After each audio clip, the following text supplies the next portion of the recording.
domingo en la tarde, no pasó nada especial. De hecho, si alguien te preguntara, dirías que fue un fin de semana normal, tranquilo incluso. Pero hay algo que no termina de calzar, esa sensación medio difusa, difícil de poner en palabras, como si el descanso no hubiera alcanzado, como si se hubiera quedado corto. Te acuestas temprano, o al menos lo intentas.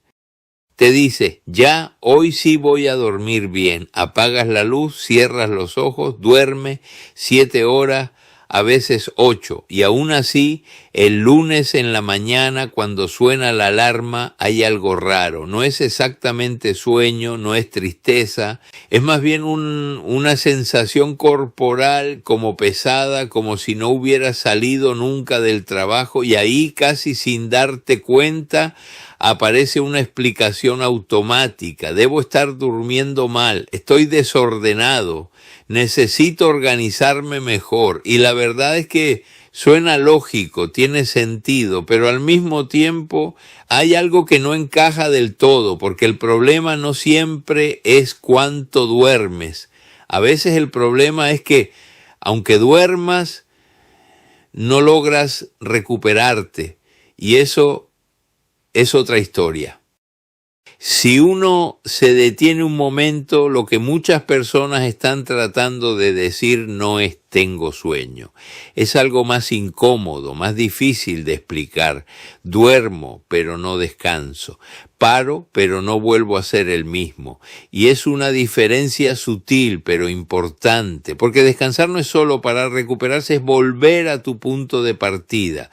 Es sentir que algo se reinicia, y cuando eso deja de ocurrir, algo cambió. Durante mucho tiempo nos enseñaron una versión bastante simple de este problema.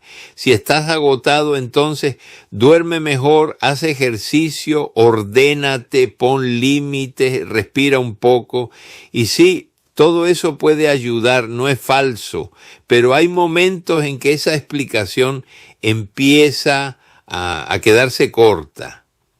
Porque en el fondo está diciendo algo sin decirlo directamente, que el problema está en ti, en cómo te organizas, en cómo manejas el estrés, en cómo descansas.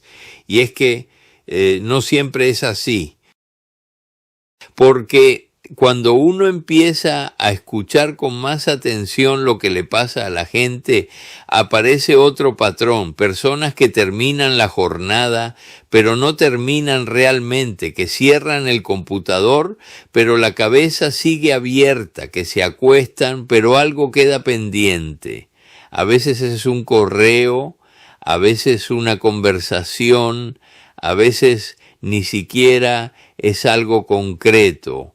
Es una sensación como de deuda, como si el trabajo no se hubiera ido contigo, sino que se hubiera quedado adentro. Y cuando eso se repite día tras día, semana tras semana, el cuerpo empieza a adaptarse, pero no de una forma amable. Se adapta quedándose encendido, como si nunca bajara completamente la intensidad.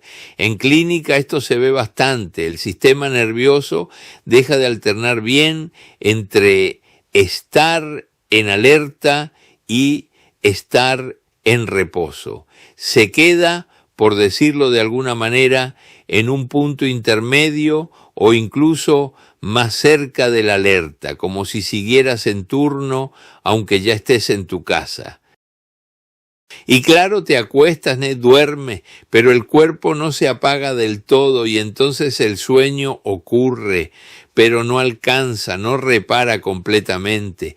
Y al día siguiente aparece esa sensación tan particular, esa que cuesta explicar, no es solo cansancio, es como desgaste acumulado.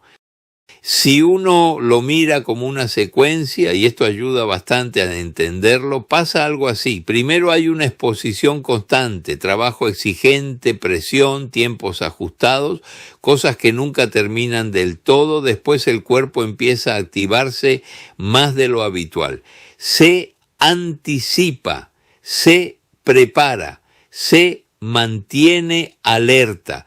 Y cuando eso se sostiene en el tiempo, empieza a acumularse un costo, un desgaste que no desaparece con una buena noche de sueño. Eso es lo que en términos más técnicos se llama carga alostática. Pero si lo llevamos a algo más cotidiano, es más simple. Tu cuerpo deja de volver completamente a cero. Y cuando esto se mantiene, empieza a aparecer otra capa, más silenciosa, más difícil de detectar, la duda. Antes me recuperaba más rápido. ¿Qué me está pasando? Y sin darte cuenta, empiezas a girar la explicación hacia ti, como si fuera falta de disciplina o de organización o incluso de carácter. Pero la verdad es que no siempre es eso. A veces, y esto cuesta decirlo, el problema es que no hay condiciones para recuperar. Ahora, dicho eso, hay que hacer un matiz importante. No todo es burnout. Hay cosas que pueden parecerse mucho, por ejemplo, trastornos del sueño, personas que realmente no logran dormir bien aunque lo intenten, o apnea del sueño donde el descanso se interrumpe sin que uno se dé cuenta. También cuadros de ansiedad donde la mente simplemente no se apaga, o depresión donde la fatiga es más profunda, no más global. Incluso el uso de alcohol o sedantes puede generar una sensación engañosa de descanso. Por eso no conviene meter todo en el mismo saco, pero hay una pista que ayuda. Cuando esta sensación de no recuperar aparece especialmente en relación al trabajo, cuando mejora un poco al alejarte y vuelve cuando regresa. Ahí conviene mirar este mecanismo con más atención. Y ahí aparece una pregunta que cambia bastante la forma de mirar todo esto. No tanto ¿estoy durmiendo bien?, sino más bien ¿mi trabajo me deja recuperar? Porque si no hay recuperación, el descanso empieza a perder efecto. Y el problema deja de ser cuánto duerme. Empieza a ser si tu cuerpo realmente puede salir del turno. Hay una frase que de alguna manera resume todo esto, y es incómoda, pero precisa. Dormir no siempre repara, no porque estés haciendo algo mal, sino porque hay contextos donde el cuerpo no logra apagar lo que el trabajo mantiene encendido. Y quizás lo más importante no es resolverlo todo aquí, eso no sería honesto, pero sí entender algo clave, que lo que te pasa tiene lógica, tiene mecanismo y no necesariamente es una falla tuya, porque a veces el problema no es que no sepas descansar, es que no te están dejando recuperar.